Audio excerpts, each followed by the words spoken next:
ให้พี่น้องฟังไปว่าสุคนมื้อนี้มี FC จากฝั่งไทยเนาะฝากของมาให้นั่นก็คือน้องสาวเขาเองจ้าสาวนี่เนาะมาเบิ่งนำกันทุกคนว่าของฝากจากประเทศไทยนี่สิมีหยังแน่นะคือว่าแก๊สเยอะแท้แม่นี่เสลียงมันเป็นนี่ได้บาด แก๊สเดียวมาเริ่มนี่เนาะมันใหญ่แต่แก๊สบ่บาดนี่ นี่เสลียงมันเป็นเด้อนี่มาเบิ่งใกล้ๆนะครับท่านผู้ชมมันแกะไม่ได้ครับมันแกะไม่ได้ครับ แกะพี่ผู้ปีนให้กันเนาะเด็ก ฉ จะ ลาด เป็น น้อยครับไม่เคยได้ของขวัญค่ะอย่างเงี้ยแหละ เดือดร้ายว่ะ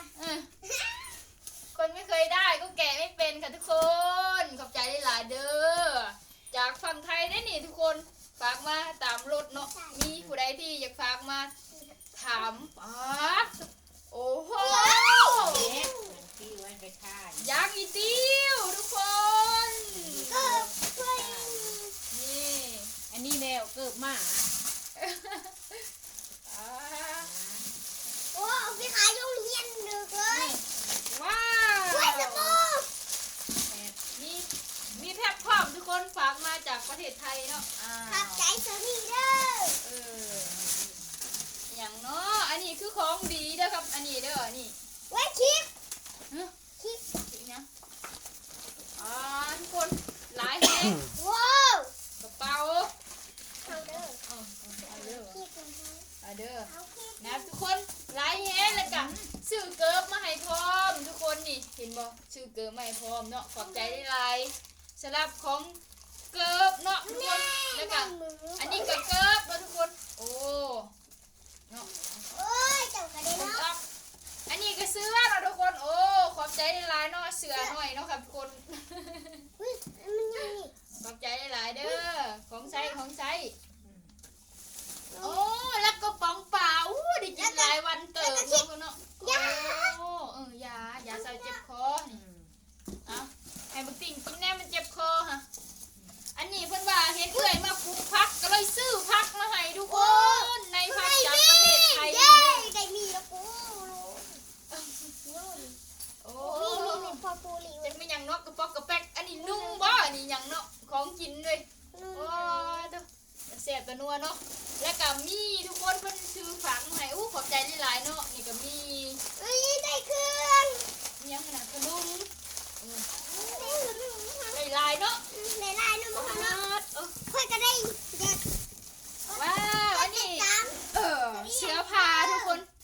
อย่าลืมกดติดตาม อยากไปเที่ยวพี่น้อย ว้าวเสื้อผ้าแน่เนาะทุกคน โอ้ได้ อัน ของ นี้คืออย่างเนาะบ่า เย้กูได้แล้วเว้ยดู อันนี้กวดน้ำทุกคนโอ้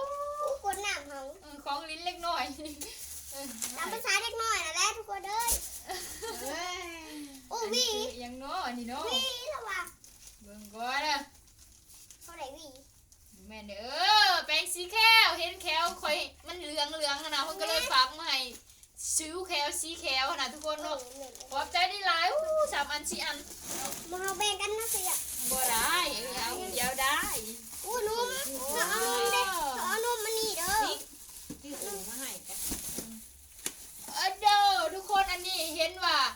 น้องเอียงแบบจ้อยแห้งกว่าบำรุงนี่เด้อฉันซื้อนมมาให้2 แพ็คน้องขอบคุณได้หลาย โอ้ เด้อ ขอบใจหลายเด้อก